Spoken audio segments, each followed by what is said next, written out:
A todos, bienvenidos, bienvenidas. Mi nombre es Horacio Urtiaga y esta mañana vamos a continuar con nuestra serie de estudios en la carta a los romanos. Hoy día vamos a seguir avanzando el capítulo 11, capítulo que es el final de la tercera sección importante, gruesa, de esta carta escrita de Pablo hacia la iglesia en Roma. Recordemos que Pablo está tratando de predicarles el evangelio de una manera muy profunda a los romanos y les ha hablado acerca de la justicia de Dios, les ha hablado en un sentido muy personal, participativo de la fe, pero en el capítulo 9, Pablo arranca una nueva sección donde está tratando de responder a la pregunta si Dios ha fallado sus promesas a la nación de Israel. La nación de Israel históricamente ha sido una nación rebelde, una nación que siempre ha tenido un grupo pequeño de gente que fue fiel a Yahweh, al Dios de Israel, pero en el tiempo de Pablo prácticamente la mayoría de judíos había rechazado a Jesús. Por lo tanto, la pregunta que surge es, ¿Dios ha desechado las promesas que le dio a Israel? ¿Israel sigue siendo el pueblo de Dios? ¿Israel sigue siendo el elegido de Dios? ¿Los israelitas siguen siendo los hijos de Dios? ¿Esto ya se terminó? ¿Dios desechó a Israel y ahora se ha enfocado en otro grupo? Esa es la pregunta que Pablo va a tratar de responder en los capítulos 9, 10 y 11 que hemos estado estudiando. Y la respuesta es un rotundo no. A Israel le pertenecen los pactos, los patriarcas, y por medio de ellos vino el Cristo. Las promesas no han quedado invalidadas, ya que todo Israel no realmente es Israel, solamente el Israel de Dios es el Israel verdadero, los que han puesto su fe en Jesús, y a ellos Dios siempre ha cumplido sus promesas. Es más, Dios ha decidido soberanamente de que sea por medio de Israel que llegue el Mesías y que el mundo entero sea bendecido. Dios fue el que escogió soberanamente a Abraham, a Isaac y Jacob. Por lo tanto, Él ha decidido que por medio de Israel el mundo sea bendecido. Luego, en la última parte del capítulo 9 y el capítulo 10, que ya lo terminamos, vimos el por qué Israel en general ha rechazado al Mesías. Y es porque ellos estaban intentando construir su propia justicia en base a sus esfuerzos, en base a guardar las obras de la ley. En cambio, nosotros los gentiles hemos recibido el regalo de la justicia por medio de la fe en Jesús. Así que Pablo se enfoca en mostrar el por qué los israelitas en su mayoría no aceptan a Jesús y por lo tanto no son parte del verdadero Israel. En el capítulo 11, que es el que estamos estudiando hoy, Pablo va a seguir respondiendo ciertas preguntas importantes. La primera que ya vimos fue la siguiente: ¿Dios ha desechado a su pueblo? Y cuando habla de su pueblo se refiere a la nación de Israel étnicamente hablando, y la respuesta es no, porque siempre ha habido un remanente e históricamente siempre ha sucedido así. Elías pensaba que era el único sobreviviente en su tiempo y Dios le dijo: yo me he reservado 7,000 hombres que no han doblado su rodilla ante Baal. Y también Pablo cita versículos que nos muestran que el Israel incrédulo, históricamente hablando, siempre ha sido endurecido por Dios para cumplir sus planes. Por lo tanto, ¿Dios ha desechado a la nación de Israel, a su pueblo? La respuesta es no. Dios siempre ha tenido un remanente y Pablo es un ejemplo de eso. Pablo es un israelita. Por lo tanto, si Pablo es un israelita, las promesas de Dios a Israel se van a cumplir. Lo que Pablo va a tratar de seguir enseñando a partir de los versículos que vamos a ver hoy es que Dios no ha desechado a Israel y solamente está enfocado en el remanente, sino que Él tiene un plan para toda la nación en el futuro de llevarla a la fe. O sea, va a llegar el momento históricamente hablando donde el pueblo de Dios, Israel en su conjunto, va a creer. Y esto es algo que Pablo va a empezar a argumentar a partir del versículo 11 que vamos a ver esta mañana. Así que vayamos al texto de Romanos capítulo 11 y vayámonos hasta el versículo 11 también. Lo tengo por aquí. Pensé que no lo había puesto en orden. Listo, vamos a leerlo entonces. Continúa el apóstol Pablo argumentando y dice lo siguiente. Pregunto entonces, ¿será que los de Israel tropezaron para caer? De ninguna manera. Más bien, su transgresión redundó en la salvación de los no judíos para que los israelitas se pongan celosos. Aquí Pablo hace una distinción importante. O sea, los israelitas, el pueblo de Dios, han tropezado para caer. O sea, Pablo hace una diferencia entre tropezar y caer. ¿Cuál es esa diferencia? Tropezar es haber rechazado en su gran mayoría al Mesías. Ellos han perdido la salvación, o bueno, no lo obtienen, esa sería la frase correcta, porque han rechazado al Mesías. Pero ese tropiezo de los israelitas es un tropiezo que los ha desechado del plan de Dios, que los ha apartado por completo de las promesas de Dios, y la respuesta es no, ellos no han caído. Por eso Pablo dice, ellos han tropezado para caer. La respuesta es un absolutamente no. Más bien, su tropiezo de ellos ha servido para la salvación de los gentiles. Y eso es algo que nosotros hemos visto en el transcurso del Nuevo Testamento. Cuando los judíos rechazan al Mesías, por ejemplo, en la predicación de Pablo, ¿qué es lo que hace Pablo cuando los judíos lo rechazan? Van a los gentiles. O sea, el rechazo de los judíos ha abierto una puerta para que se alcance mucho más rápido y en mayor cantidad a los gentiles que a los mismos judíos que persiguen a los cristianos, a los apóstoles, etcétera, etcétera. Por lo tanto, Pablo dice, de ninguna manera. Sí, en efecto, los judíos en su mayoría han caído. Su transgresión ha resultado en la salvación de los gentiles. Pero esto no significa que los judíos han sido desechados del plan de Dios. Ellos han tropezado, pero no han caído. Y el tropiezo de estos ha servido para que el evangelio alcance al mundo entero y los gentiles puedan conocer al Señor. Pablo es un apóstol a los gentiles. El rechazo de los judíos ha abierto una puerta muy grande para que se alcance a los gentiles. Con esto Pablo no está diciendo de que si los judíos se hubieran arrepentido, los gentiles no hubieran tenido salvación. En el plan de Dios, desde las promesas que él le hizo a Abraham, estaba implícito que él quería bendecir a todas las naciones, no solamente a los descendientes de Abraham.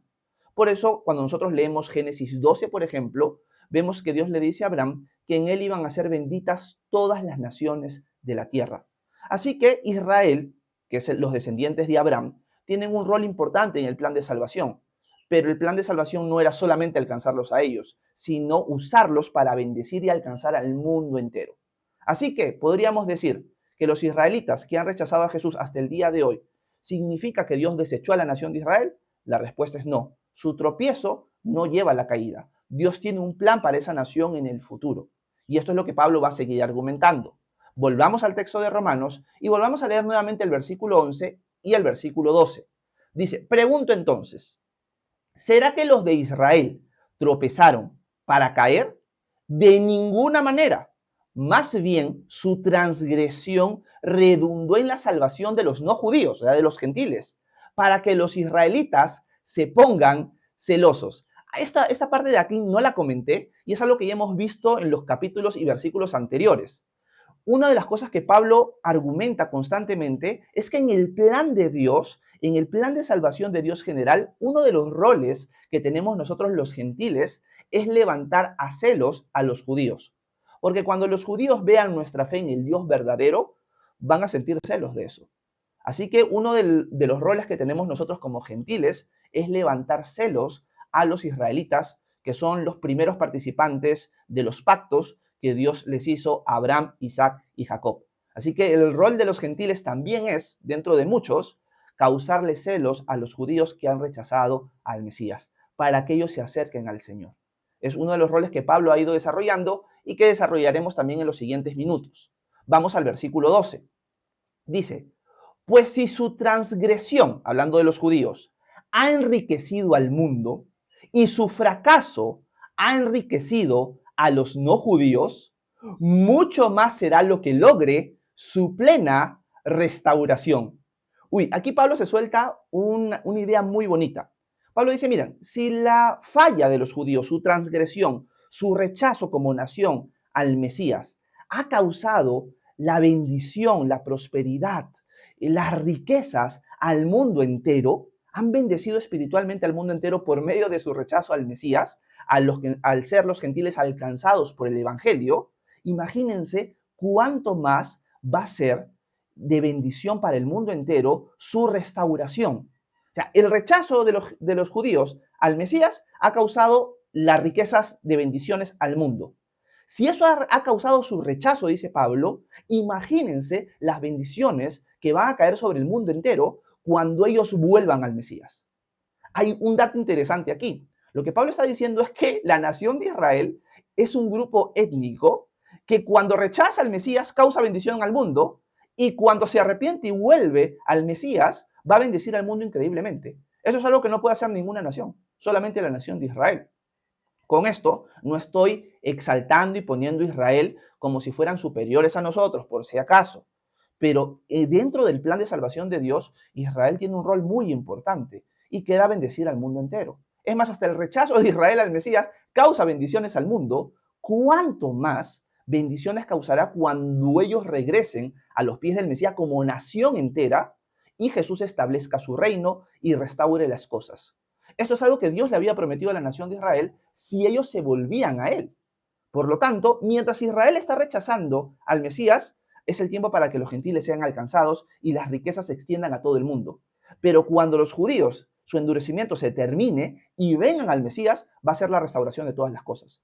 Y las promesas que se hicieron a los judíos, a toda la descendencia de Abraham, al mundo entero, van a ser cumplidas plenamente. Y esto es algo que nosotros vemos en el Antiguo Testamento constantemente. Quiero ponerles en pantalla algunos textos que nos muestran esta verdad. Por ejemplo, Isaías 27:6. Miren lo que dice.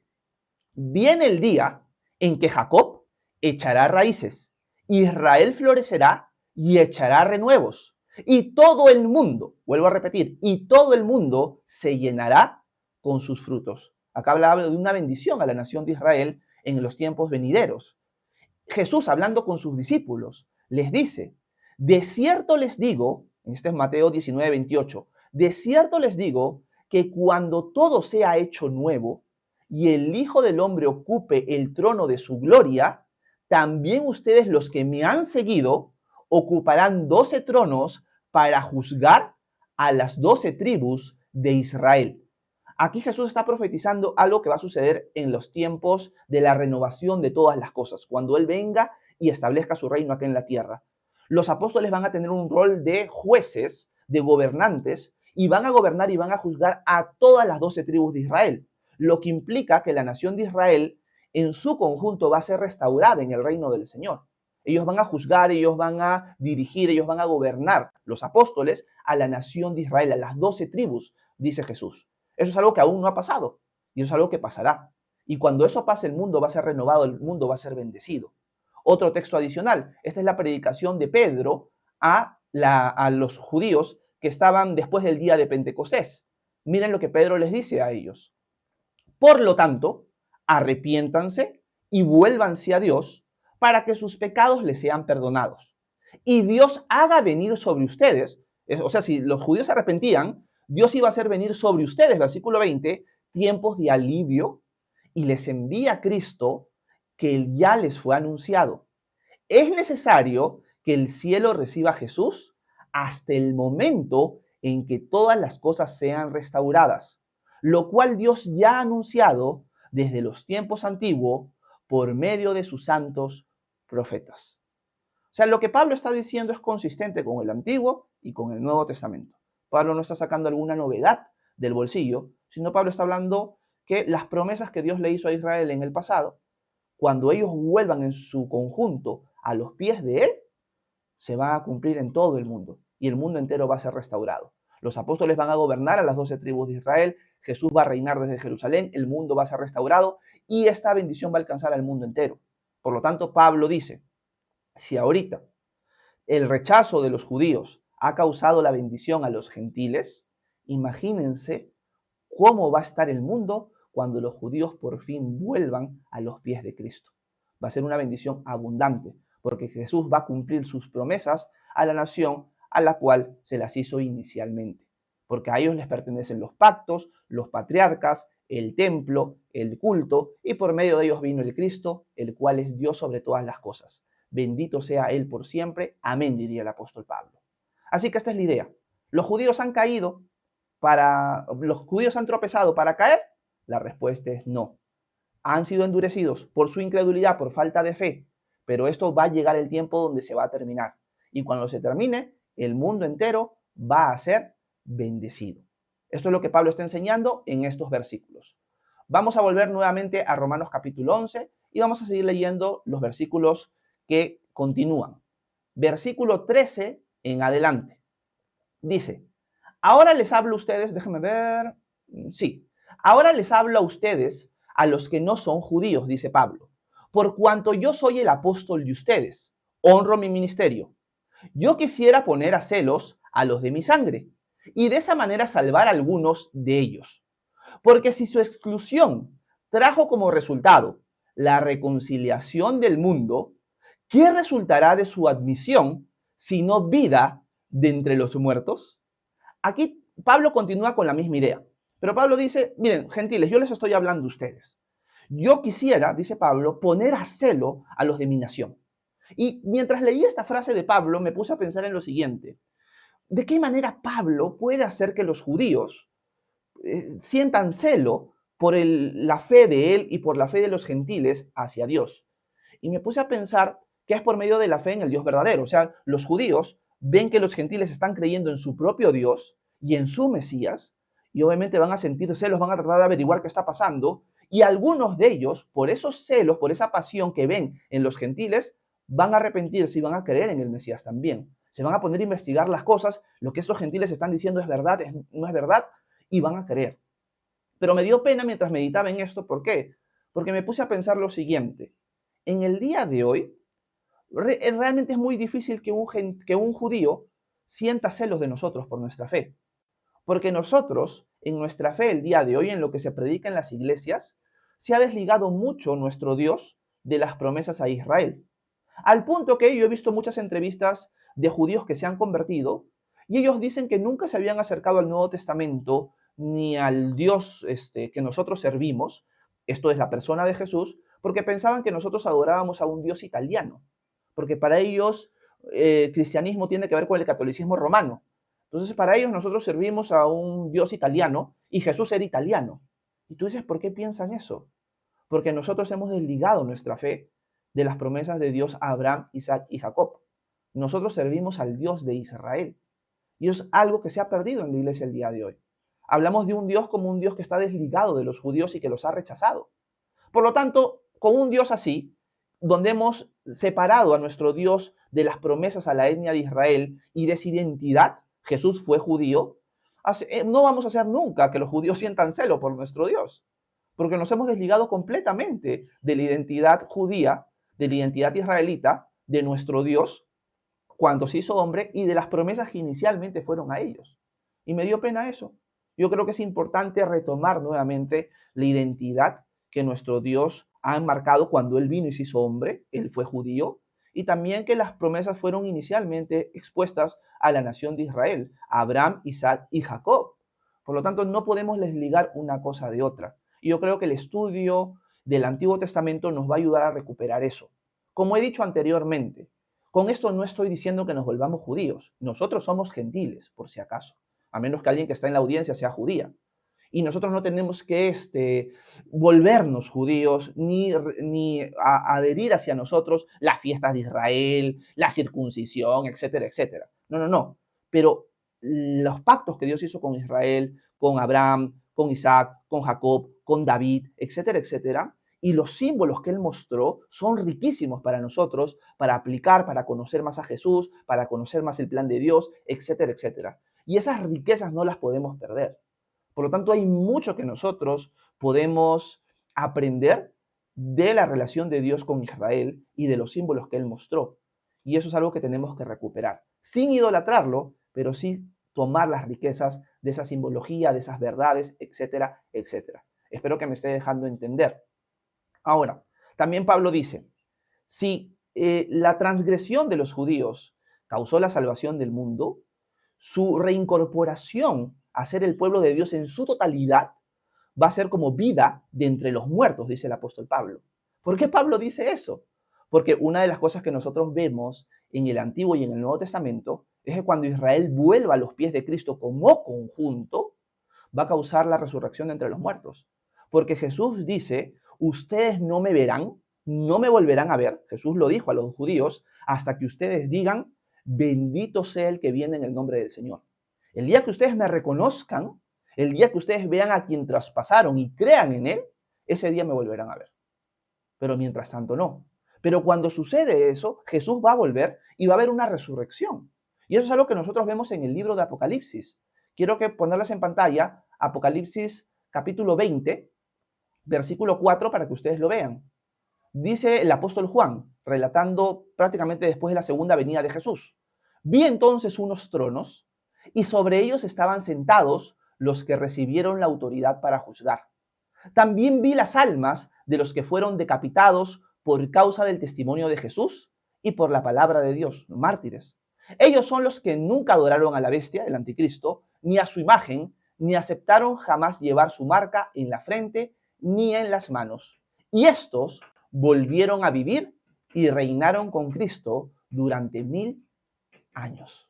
Pablo dice, el día que la nación de Israel en su conjunto vuelva a los pies de Cristo, ese día va a ser como vida entre los muertos. También les animo a leer Ezequiel capítulo 37, donde se habla de la resurrección de la nación de Israel en los últimos días. Por lo tanto, Pablo dice, ¿Israel ha tropezado para caer? De ninguna manera. Israel no ha tropezado para caer. Su transgresión ha traído riquezas al mundo entero. Imagínense cuáles van a ser las riquezas cuando Israel vuelva como nación entera a los pies de Cristo. Sí, yo quisiera causarle celos a la nación de Israel, dice el apóstol Pablo, para que se arrepintieran. Y eso es mi propósito, dice Pablo. Pero pónganse a pensar nuevamente en lo siguiente. Si su transgresión, si su desobediencia ha causado la salvación del mundo, imagínense cómo va a ser su restauración. Va a ser vida entre los muertos. Esto es lo que Pablo está diciendo en los versículos que estamos estudiando hasta ahora. Otra cosa que quisiera quizás agregar, que quizás no es tan aplicativo, pero sí es importante, es que en ningún momento Pablo aquí enseña de que ahora que Israel ha rechazado al Mesías, en su mayoría, todas las bendiciones han sido traspasadas a los gentiles e Israel ya quedó de lado. En ningún momento Pablo está diciendo eso. Está diciendo más bien todo lo contrario. Hay un remanente de judíos que es parte de la iglesia. No son gentiles, son judíos. Y los gentiles que han creído, los dos están recibiendo las bendiciones de Dios. Pero cuando la nación de Israel, étnicamente hablando, vuelva, va a bendecir al mundo entero, va a haber la resurrección de entre los muertos. Pero en ningún momento está diciendo, por si acaso, Israel rechazó al Mesías y ahora todas sus bendiciones, todas las promesas, todas las cosas que vemos en el Antiguo Testamento, reinterprétenla y entiendan que ahora han sido transferidas a la iglesia. Ahora la iglesia es el verdadero Israel de Dios y los judíos ya quedaron de lado. En ningún momento el apóstol Pablo está enseñando esto. ¿Por qué lo digo? Porque hay un montón de hermanos en la fe que lo entienden así. No sé la verdad cómo verán estos versículos ellos, pero para mí el texto es claro. La nación de Israel tiene un plan dentro del plan de Dios para el futuro y su restauración va a bendecir al mundo entero. Y ellos van a ser parte de las naciones dentro del reino de Cristo. Israel, Egipto, Asiria y las demás naciones van a seguir existiendo en el reinado del Mesías. Israel va a tener un rol importante dentro de esas naciones. Así que no perdamos de vista eso. Y no nos desviemos quizás pensando cosas equivocadas que el apóstol Pablo nunca ha dicho, sino que está diciendo todo lo contrario. Dicho esto, voy a ver cómo voy en tiempo y leamos un poquito más para ver hasta dónde llegamos. Vayamos nuevamente al texto de Romanos capítulo 11 y vayamos al versículo 16. Déjenme ponerlo en pantalla, sí está en pantalla. Vamos a leerlo. Dice Pablo, si la primera parte de la masa es santa, también lo es la masa restante. Y si la raíz es santa, también lo son las ramas. Versículo 17. Si alguna de las ramas fueron cortadas, y tú, que eras un olivo silvestre, fuiste injertado en su lugar, y has venido a participar de la raíz y de la rica savia del olivo, no te jactes contra las ramas. Y si te jactas, conviene que sepas que no eres tú el que sustenta la raíz, sino que es la raíz la que te sustenta a ti. Tal vez digas, las ramas fueron cortadas para que yo fuera injertado. De acuerdo, pero ellas fueron cortadas por su incredulidad y tú te mantienes firme por la fe. Por lo tanto, no seas soberbio, sino temeroso. Porque si Dios no perdonó a las ramas naturales, tampoco a ti te perdonará. Por lo tanto, tome en cuenta la bondad y la severidad de Dios. Severidad para con los que cayeron, pero bondad para contigo. Si permaneces en esa bondad, pues de otra manera también serás tú cortado. Y aún ellos pueden ser injertados. Y si no permanecen en su incredulidad, pues Dios es poderoso para volver a injertarlos. Porque si tú, que por tu naturaleza eras un olivo silvestre, contra la naturaleza fuiste cortado e injertado en el buen olivo. Con más razón estos, que son las ramas naturales, serán injertados en su propio olivo. Este texto en verdad lo vamos a estudiar a profundidad a partir de la próxima clase que veremos el día martes. Pero lo que puedo decir para terminar esta enseñanza y este pequeño devocional es que Pablo está diciendo, los gentiles no se pueden jactar como si fueran superiores a los israelitas. No puede haber esa jactancia, porque nosotros somos olivos silvestres que hemos sido injertados a las promesas que Dios le hizo a los patriarcas, a Abraham, Isaac y Jacob. Nosotros hemos sido injertados a esas promesas, ahora somos participantes de esas promesas, pero no fuimos los destinatarios originales. Los destinatarios originales fueron los israelitas. Pero los israelitas han sido rotos. Pero eso no significa que ellos vuelvan a ser injertados. Así que nosotros que hemos sido injertados a las promesas de Dios, no podemos mirar a los israelitas como si fuéramos superiores, porque Dios no ha desechado a su pueblo. Nosotros, la iglesia, los gentiles, no hemos reemplazado a Israel. Dios tiene un plan para los gentiles y un plan para los israelitas. Todos en la misma vid, todos en el mismo olivo. Y todos ahí somos bendecidos por Dios mismo. Así que no puede haber un lugar de jactancia. Qué triste es ver que el día de hoy sí existe esa jactancia. Vamos a encontrar en las redes sociales a un montón de hermanos en la fe que hablan pestes en contra de la nación de Israel. Con esto no estoy diciendo que hay que alabar a la nación de Israel y hay que aplaudir todo lo que hagan. Pero Dios tiene un plan para esa nación. Por lo tanto, no olvidemos estas verdades bíblicas en nuestro trato al prójimo y en nuestro trato a los israelitas, que deberíamos causarles celos, en verdad de simplemente insultarlos y maldecirlos. Porque muchas veces sucede eso. He escuchado a muchos hermanos en la fe maldecir a los israelitas cuando deberían causarles celos para que ellos se arrepientan y vengan. Y es algo que tenemos que ponernos a meditar cada uno de nosotros. Dicho esto, espero que este pequeño devocional haya sido instructivo para ustedes. Sé que no ha habido mucha aplicación el día de hoy, pero son verdades teológicas que Pablo está soltando y por lo tanto, cuando estudiamos la Biblia en orden, cuando llegamos a cosas así, vamos a sacarle el jugo y vamos a tratar de desenvolver lo más que podemos estas verdades.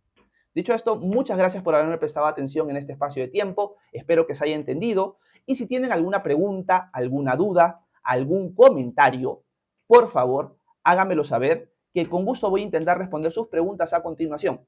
Muchas gracias por su atención. Que Dios los bendiga a cada uno de ustedes. Bueno, denme un chance solamente para apagar la grabación de la cámara y luego voy a pasar a responder sus preguntas e inquietudes. ¿Ok? Ya saben que una de las formas en la cual me pueden apoyar un montón es dándole tap a la pantalla varias veces, porque así permiten que el algoritmo de TikTok alcance a más personas. También pueden compartir el devocional en sus redes, pueden compartirlo con la plataforma de TikTok y también si está en su posibilidad me pueden apoyar dándome al quiéreme, que es una forma que TikTok ha abierto para apoyar al canal y que tenga más alcance. No es obligatorio, como siempre digo, pero si me pueden apoyar así se los agradecería un montón. Dicho esto, voy a subir y voy a leer sus comentarios y sus inquietudes para poder responderlas y saludarlos también. Déjenme ver. Vamos a ver por aquí, por allá. Me quedé por el saludo de Leti, de mi hermano, de Franco. Quiero saludar a Piero. ¿Cómo estás, Piero? Un abrazote hasta Lima. Buenos días. Estefanía, buenos días. Bienvenida a este canal. Gracias por estar con nosotros. Marianela, buenos días. Hasta Lima. Un abrazo. Magdalena González, ¿cómo estás, hermana? Un abrazote. Bienvenida. Kevin dice, ¿pero por qué Pablo habló sobre un Dios desconocido? Romanos 17, 23. Bueno, debe ser Hechos, Kevin. No es Romanos, sino es Hechos. Y cuando Pablo habló del Dios desconocido, se lo está hablando a gente que no es cristiana, a gente que no tenía ningún trasfondo judío.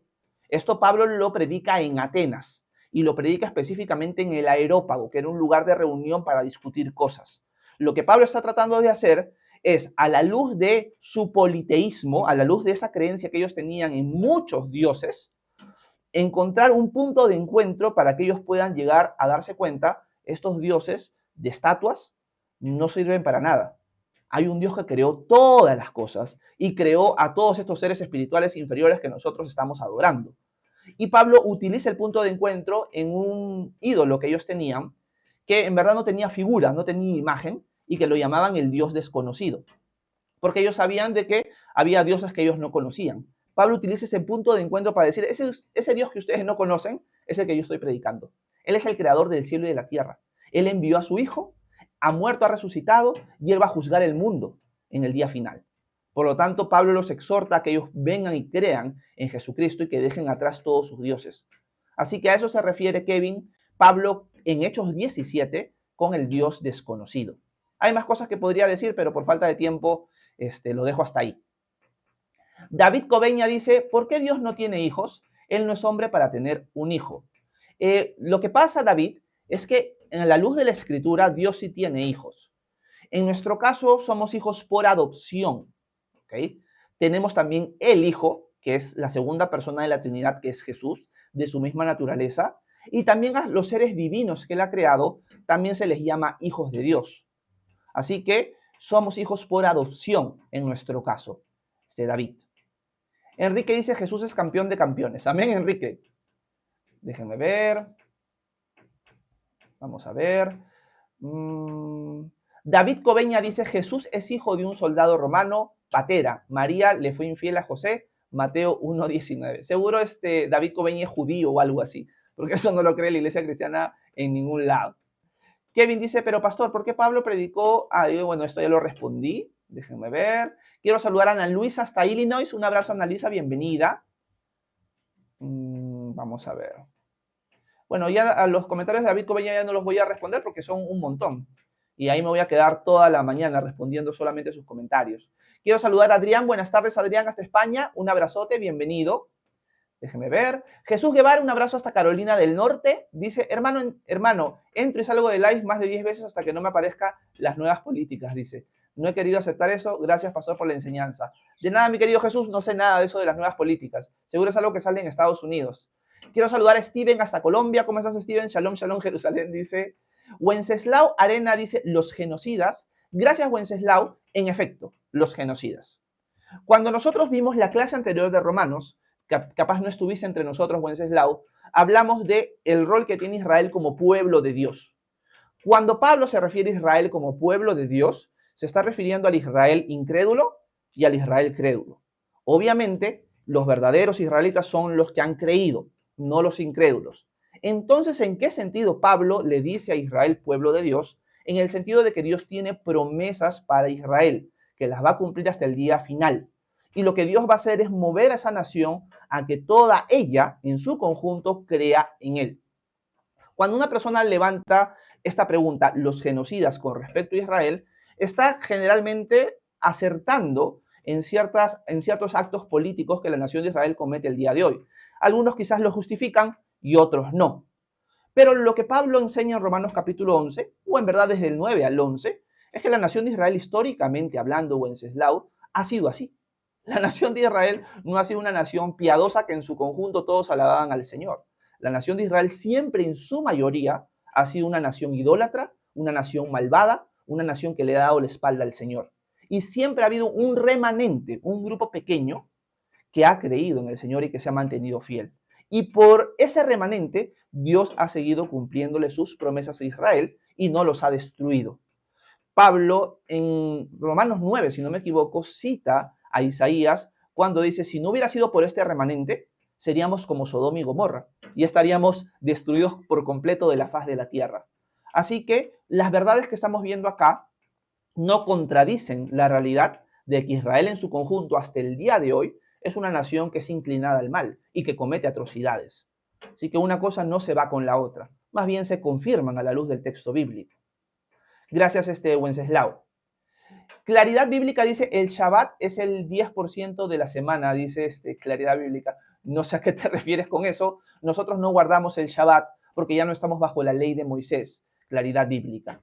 Quiero saludar a Merry. ¿Cómo estás, Merry? Un abrazo hasta Aguascalientes, México, para ti y para Paulita. Déjeme ver. Quiero saludar a Harold. Un abrazo, Harold, hasta Lima. Buenos días. Vamos a ver. Yesni, buenas tardes hasta España. Bienvenida. Quiero saludar a Verónica Núñez Cardona hasta Orlando, Florida. También buenos días. Vivi, un abrazo hasta Lima. Buenos días también para ti. Déjame ver si hay alguna pregunta. Piero dice, yo vi una entrevista a un judío que vio una menorá en una iglesia e investigó. Luego vio que conocíamos a David, los profetas, y luego de investigar se convirtió. Gracias, Piero. Bueno, yo en verdad no estoy muy a favor de que haya esos elementos judíos dentro de las iglesias cristianas, pero qué interesante es cómo Dios usó eso para que un judío lo pueda conocer. Yo no creo que Pablo, cuando habla de causarle celo a los judíos, es que nosotros llenemos la iglesia o el local donde nos reunimos de instrumentos judíos. Yo lo que considero es que Pablo está hablando de una característica, un carácter que nosotros tenemos y una proclamación de que adoramos al Dios de Abraham, Isaac y Jacob, no a un Dios que los israelitas no saben nada de él, sino el Dios de las promesas, Abraham, Isaac y Jacob. Entonces, más que la indumentaria que pueda haber en la iglesia local, yo creo que es más que todo la predicación y el carácter y el testimonio que damos. Más bien creo yo que la indumentaria, los instrumentos que uno puede meter judíos a la iglesia pueden causar cierta confusión y pueden hacer que los cristianos se quieran hacer judíos cuando somos gentiles. Pablo en ningún momento en Romanos 9, 10 y 11 fusiona las identidades. Nosotros somos gentiles, a mucha honra, y los israelitas son israelitas, a mucha honra a ellos. A ellos fueron inicialmente hechas las promesas, pero con el propósito de alcanzarnos a nosotros. Y ahora nosotros en su mayoría hemos puesto nuestra confianza en el Dios verdadero y ellos en su mayoría no. Por lo tanto, no nos podemos jactar, pero tenemos que estar agradecidos que las promesas han sido alcanzadas a nosotros también. Y ahora nosotros, al igual que los que han creído de Israel, somos todos juntos el pueblo de Dios. Pero las identidades no se borran. Somos gentiles y ellos son israelitas. Punto. Gracias, Piero. Quiero saludar a Isabel, hija de Dios, un abrazo hasta México, buenos días. Quiero saludar a Margarita Magui, ¿cómo estás hasta Chile? Buenos días. Déjenme ver por aquí. Sael dice, los olmecas son más antiguos que los romanos y Dios. A que no se la sabían, dice Sael.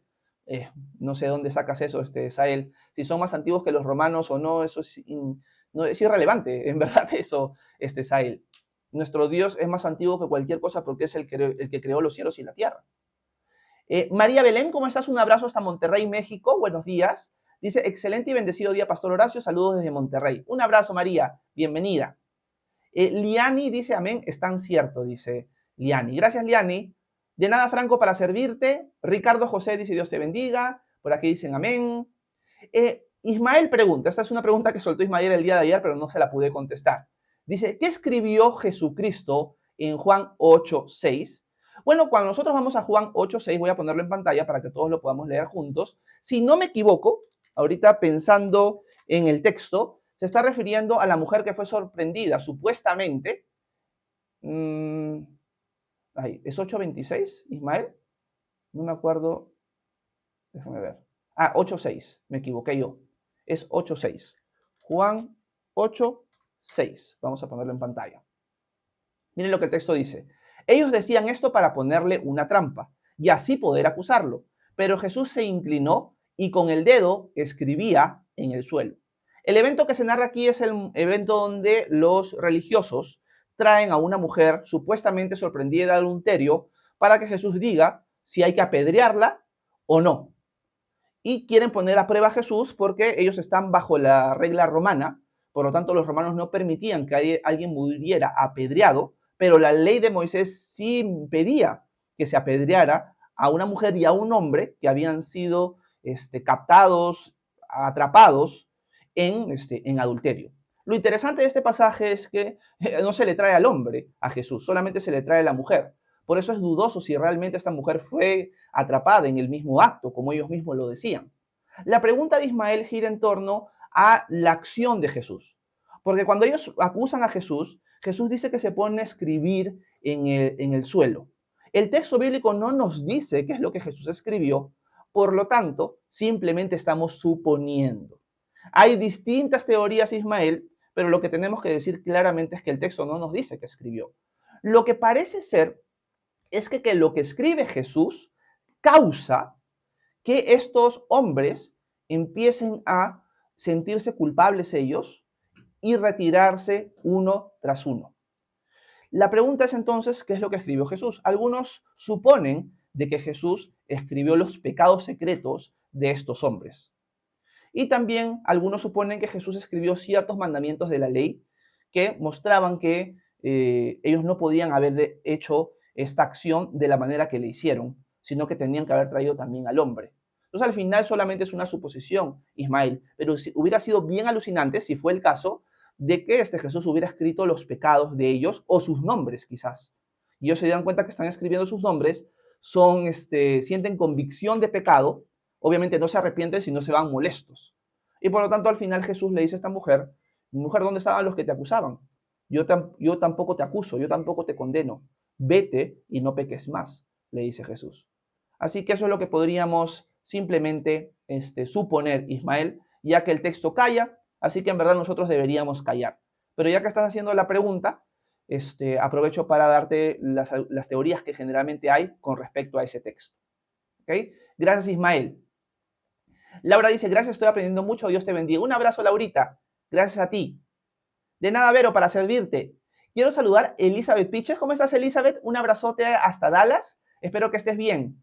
Dice, muy buen mensaje, pastor. Gracias por la enseñanza. Muy buenos días. Un abrazote, Eli. Karim, ¿cómo estás? Buenos días. Dice, la gran mayoría del Estado de Israel son británicos, étnicamente hablando. Gracias, Karim. Esto es algo que también siempre se levanta cuando estamos hablando del tema de Israel y la iglesia y su relación en el plan de Dios, de que la nación de Israel en su conjunto el día de hoy, étnicamente hablando, la nación, el Estado político de Israel, no necesariamente son judíos, sino son británicos o son de otras etnias. Al final, Karim, eso es irrelevante para nosotros. ¿Por qué? Porque nosotros no estamos diciendo, ¿saben qué? La nación política de Israel que está allá, hay que adorarla. En ningún momento estamos diciendo eso. Lo que estamos diciendo es que Dios ha prometido y ha anunciado de antemano que la verdadera nación de Israel, sea este estado político o no, va a venir a los pies de Cristo al final de los días. Y que esa nación, de los que han vuelto en su conjunto completo a adorar al Señor, van a tener un rol importante en el reino de Cristo, al igual que las naciones. Pero ellos van a tener un rol como primero entre iguales, porque Jesús va a reinar desde Jerusalén. Por lo tanto, independientemente si el Estado político de Israel, creado en 1948, es étnicamente hablando, realmente, genéticamente, Israel, nos va y nos viene a nosotros. El hecho de que Israel haya regresado, aunque sea una persona o dos personas o tres personas, a ese espacio de tierra, ya nos está mostrando de que de todas maneras los propósitos de Dios se están acomodando de una manera donde se van a poder cumplir las cosas que vemos reveladas en el libro de Apocalipsis. Una cosa importante que no debemos olvidar es que el libro de Apocalipsis nos muestra que la nación de Israel, en el periodo del día del Señor, espiritualmente va a ser llamada Sodoma y Egipto. Por lo tanto, en ningún momento, con lo que nosotros estamos estudiando, estamos diciendo, hay que aplaudir a la nación de Israel, hay que besarles los pies, hay que alabarlos. No, lo que estamos diciendo es que no nos podemos jactar de ser superiores a ellos, ni tampoco pensar de que la iglesia ha reemplazado a Israel.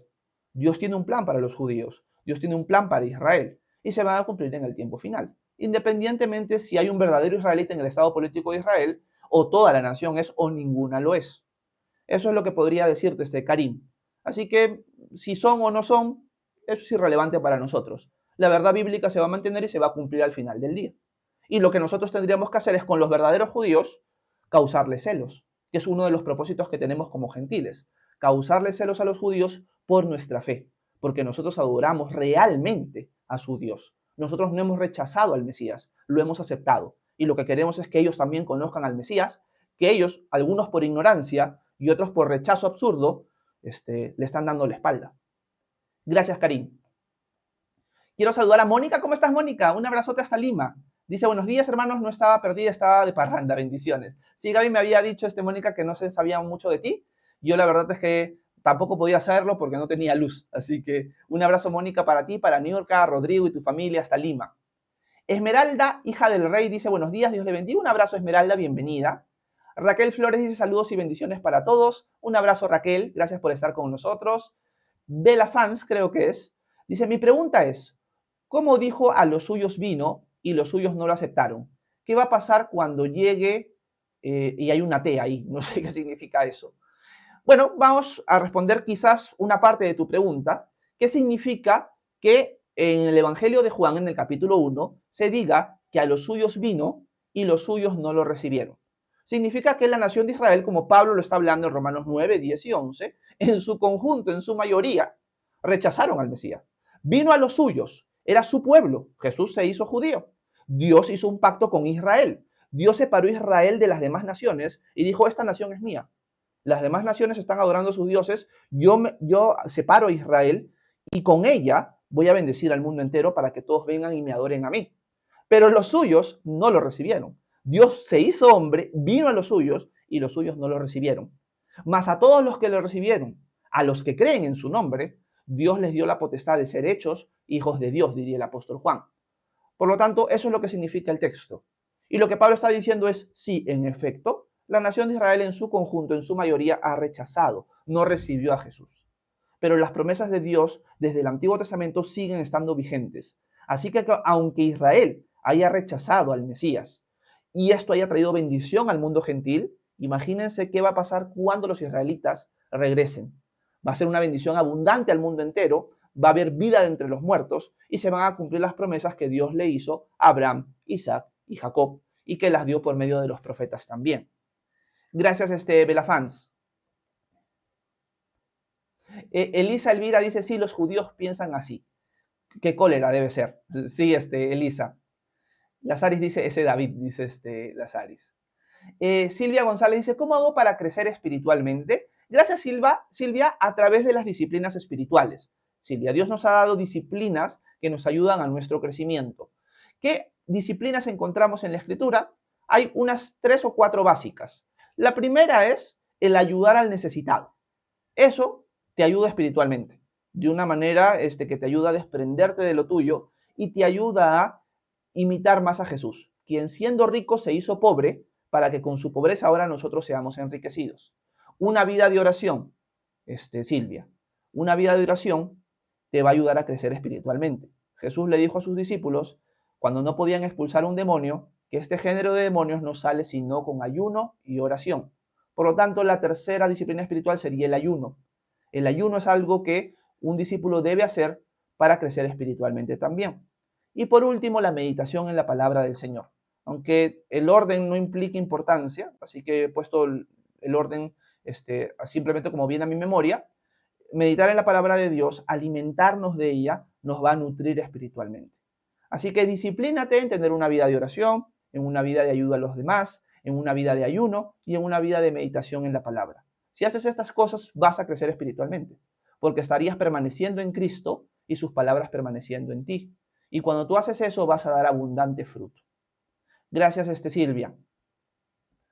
Violeta dice, desde Rumanía tienes mucha sabiduría, me gusta escucharte. Un abrazo, Violeta, qué loco, no sabía que había personas que podían escucharme desde Rumanía. Un abrazo hasta allá, Violeta, bienvenida.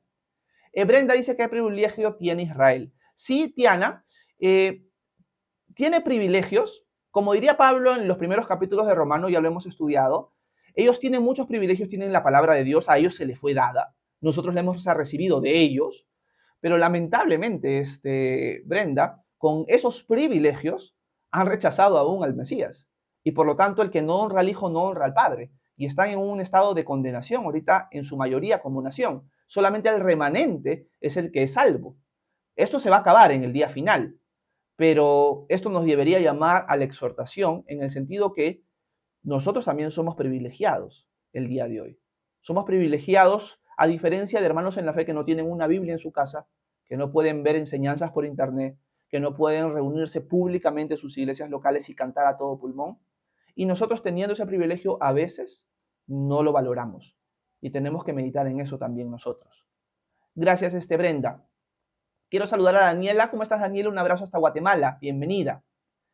Heidi Figueroa dice, bendiciones desde Guatemala. Un abrazo, Heidi, hasta Guatemala también. Hoy día han habido algunas personas de Guatemala por aquí. Siller dice, pero Jesús dijo, no he venido a cambiar nada. Jesús en ningún momento ha dicho algo exactamente así, Siller. No sé si te refieres a que Jesús dijo que él no ha venido a abolir la ley y los profetas. Lo hablamos, creo, antes de ayer, en el sentido que Jesús ha dicho que él no ha venido a cancelar el Antiguo Testamento. Es más, lo que estamos estudiando o hemos estudiado el día de hoy confirma lo que Jesús dice. Cuando Jesús dice, no he venido a abolir la ley y los profetas, se está refiriendo al Antiguo Testamento. La ley y los profetas era un término que se utilizaba para todo el Antiguo Testamento. Lo que estamos viendo hoy ejemplifica eso, ya que las promesas hechas a Israel en el Antiguo Testamento se van a cumplir, no han sido canceladas por Jesús. Hoy día, muchos hermanos en la fe, lamentablemente, las promesas a Israel y a las naciones en el Antiguo Testamento la han reinterpretado a la luz de la iglesia. Entonces, cuando vemos un templo en el libro de Ezequiel, bueno, ese templo significa ahora la iglesia, porque somos el templo del Espíritu Santo. Y reinterpretan todo el Antiguo Testamento a la luz de la iglesia o de nosotros como iglesia. En buena cuenta, la iglesia ha reemplazado a Israel, ahora nosotros somos el verdadero Israel y todo se tiene que reinterpretar a la luz de esa verdad. Eso es algo que la Biblia no enseña. Jesús no ha venido a cancelar ni a transformar en el sentido de reemplazar el Antiguo Testamento. Él ha venido a cumplirlo, que es muy distinto. Gracias, Siller. Piero dice, estoy de acuerdo contigo. Elías dice, hermano, creo en la seguridad de la salvación, pero ese versículo, ser cortados, le dice a los cristianos, ya sé a qué te refieres, Elías, gracias por tu comentario. Esto lo vamos a estudiar el día martes recién, pero en efecto, este es un pasaje que pueden utilizar los hermanos que consideran que la salvación sí se pierde en caso de apostasía, para decir, miren, Pablo nos exhorta a que si nosotros no permanecemos en la vid, así como Israel no permaneció, también nosotros podemos ser cortados. La próxima semana voy a profundizar en eso y voy a dar las distintas posibilidades del significado de ese pasaje, porque no todos lo interpretan de la misma manera, sobre todo la exhortación de ser cortados. ¿Ok? Gracias, Elías. Angélica Cortés dice, saludos, Dios te bendiga a ti y a tu familia y a las personas de este live, abrazos desde Venezuela, creo que es. Un abrazo, Angélica, hasta Venezuela. Mi talercito dice, saludos, bendiciones desde Costa Rica, un abrazo hasta Costa Rica, bienvenido. Déjeme ver. Mónica Rodríguez dice, saludos desde Lima, un abrazo, Mónica, hasta Lima, bienvenida. Belafán dice, ¿cómo puedo guardar en live? Me interesa mucho. Gracias, Bela, no se puede guardar en live, lamentablemente, pero sí hay una buena noticia, que estos live yo los subo a mi canal de YouTube, que se llama Horacio Urtiaga, y en un par de horas debe estar público para ustedes. Así que pueden ver todo el devocional y todo el tiempo de preguntas y respuestas. También mando el link por la comunidad de WhatsApp que tenemos, así que si quieren formar parte de esa comunidad, me escriben por privado acá a TikTok y yo les mando el link de invitación. La comunidad de WhatsApp que tenemos no es de estudio bíblico, es una comunidad de amigos. Por lo tanto, si quieres formar parte de esa comunidad de amigos, bromear un rato, quizás responder preguntas bíblicas, recomendar algunas cosas que estamos viendo, hablar de actualidad, etcétera, etcétera, estás cordialmente invitada, Belafans y todos los presentes aquí. Gracias. Déjenme ver. Quiero saludar a China hasta Venezuela. Un abrazo, China, hasta Venezuela. Gracias por estar con nosotros. Quiero saludar a Sandra. ¿Cómo está, Sandrita? Hasta Lima. Buenos días. Marco dice, gracias por la enseñanza. ¿Cada cuánto haces en vivos? Todos los días de lunes a viernes, nada más, Marco. Hoy día es viernes, así que hasta el lunes no tenemos live, aunque quizás, es más, creo que sí lo voy a hacer un live en la tarde. Así que en la comunidad de WhatsApp aviso si se me da el tiempo para poder hacerlo. Gracias, Marco. Mi talercito dice, totalmente de acuerdo con tu posición. Un abrazo. Mike dice, Pastor Horacio, recién me conecto. ¿Qué pasó? ¿Qué libro de la Biblia está enseñando? Romanos, Mike. Más tarde puedes ver el devocional ya subido al canal de YouTube. Un abrazo, Mike, hasta Lima. Oriluz González dice, saludos desde Chiclayo, Perú. Un abrazo hasta Chiclayo. Gracias por estar con nosotros. Ronnie dice, Pastor, ¿es cierto que ese pasaje fue añadido luego? Gracias, Ronnie, por tu pregunta. Creo que se está refiriendo a Juan capítulo 8. Cuídenme un momento, que Tito me está pidiendo reconocer si sigo por aquí. Ya está, perfecto. Ronnie está preguntando acerca del pasaje de Juan capítulo 8. Lo que sucede, Ronnie, es que ese texto en algunos manuscritos no está, en otros manuscritos está ahí, y en otros manuscritos antiguos está puesto en Lucas, no está puesto en Juan. En su mayoría sí está puesto en Juan. Por eso los traductores y los recopiladores de los manuscritos antiguos del Nuevo Testamento han dejado el texto de Juan 8, hablando de la mujer atrapada en adulterio, supuestamente, en ese capítulo de Juan. Así que en efecto no está en todos los manuscritos esa porción. A veces no está y a veces está en el libro de Lucas, no en Juan. Así que se ha preservado en nuestros tiempos en el Evangelio de Juan. Gracias, Ronnie. Margarita dice, Pastor Horacio, ¿me puede explicar el texto de Hechos 9:4? Porque he escuchado que Pablo se cayó del... hasta ahí nomás llega el texto, pero ya sé a qué te refieres, Margarita. Te refieres a la conversión de Pablo en Hechos capítulo 9, cuando Pablo está rumbo a Damasco, y hay una visión que él recibe de parte de Jesús, donde él luego se arrepiente, y luego Ananías lo bautiza en la siguiente parte del capítulo 9 de Hechos. La pregunta tuya gira en torno es, ¿me puede explicar este texto? Porque he escuchado que Pablo se cayó debe ser del caballo. Aquí no me aparece la siguiente parte. El texto nunca enseña que Pablo se cayó de un caballo, Margarita. Es algo que muchos repiten, pero el texto no lo dice. Pablo nunca contó que él se cayó de un caballo. Él sí se cayó al suelo cuando la luz brillante lo cegó. Y es ahí donde tiene esa conversación con Jesús. Pero nunca se cayó de un caballo según el texto bíblico. Podría ser de que Pablo se cayó de un caballo, podría ser que se cayó de un camello, podría ser que estaba caminando y se cayó nada más. Realmente el texto no nos dice de dónde se cayó. Lo importante es que se cayó. Gracias, Margarita. Marcio de F dice, ¿qué identidad tenemos al llamarnos cristianos o a catalogarnos así? Bueno, tenemos la identidad de hijos de Dios. Marcio, tenemos la identidad de ser el pueblo de Dios. Tenemos la identidad de ser sus sacerdotes, de ser sus escogidos. Esa es la identidad que tenemos nosotros en Cristo, Marcio. Un abrazo hasta Perú.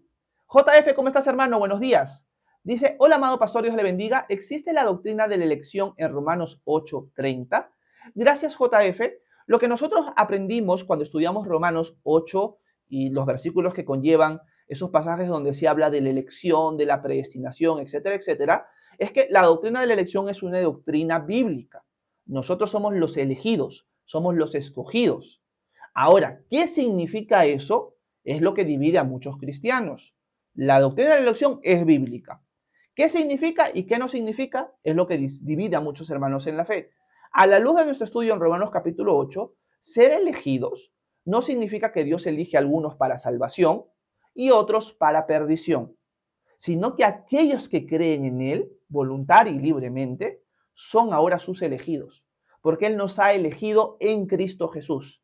La elección está en Cristo. Si tú estás en Cristo, eres un elegido. Si tú no estás en Cristo, no eres un elegido.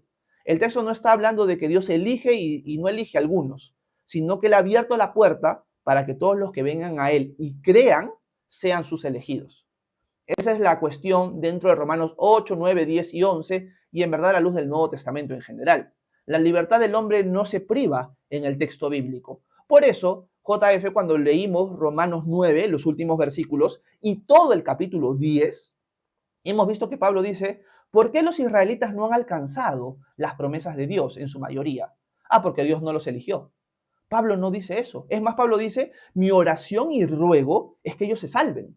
Pero si Dios ya los eligió para perdición, por más que ores, Pablo, no se va a suceder. Pablo nunca está pensando de esa manera. Pablo más bien está diciendo, estos que están endurecidos, yo quiero causarles celos. O sea, no es que Dios los ha endurecido para ser condenados eternamente. No, hay la posibilidad que ellos se arrepientan. Por lo tanto, hay la libertad del hombre de venir a Cristo. Y Él tiene misericordia de quien quiera tenerla. ¿De quién quiere tener misericordia del Señor? De todos aquellos que vienen a Él. Eso es algo que hemos visto en Romanos 9, 10 y 11, pero también desde el capítulo 8, JF.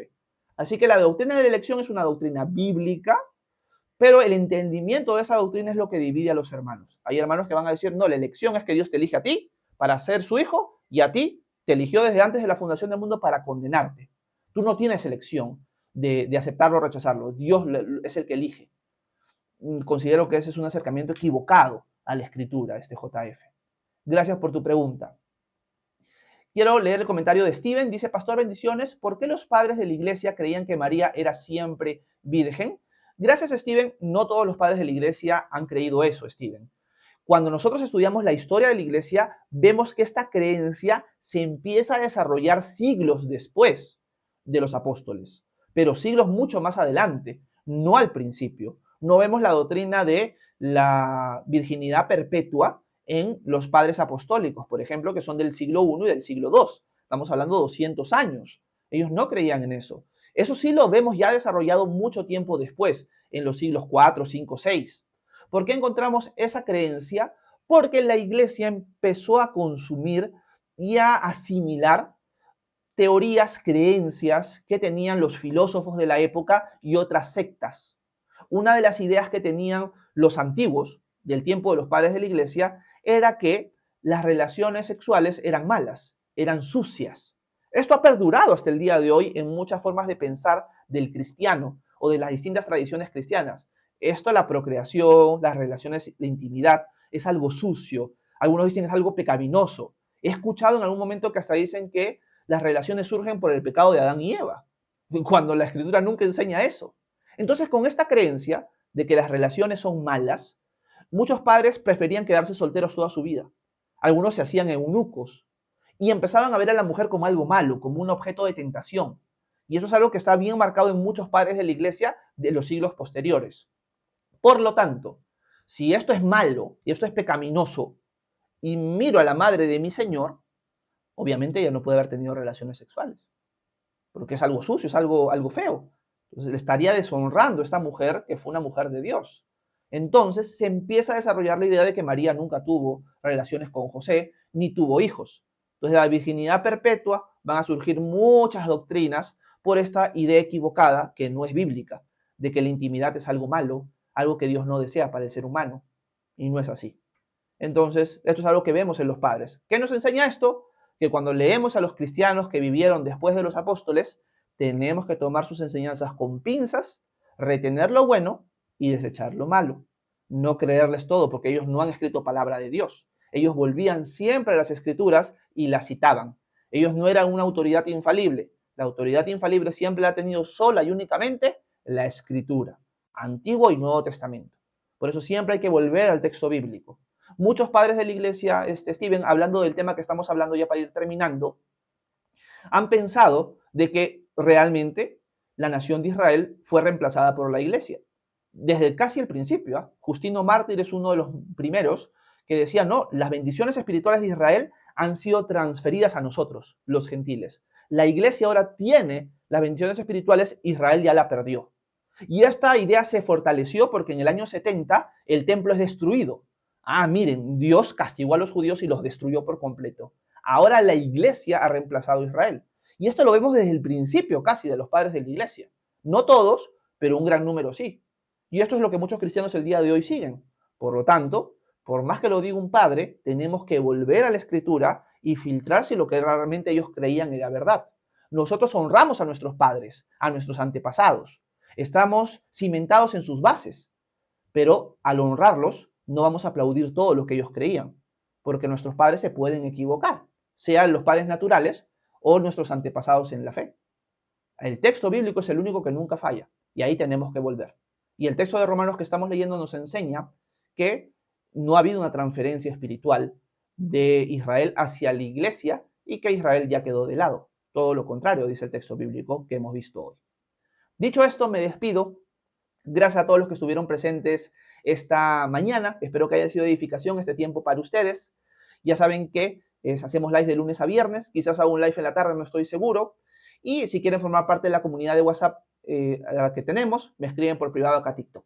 Que tengan un excelente fin de semana. Que Dios los bendiga. Nos vemos. Bye, bye.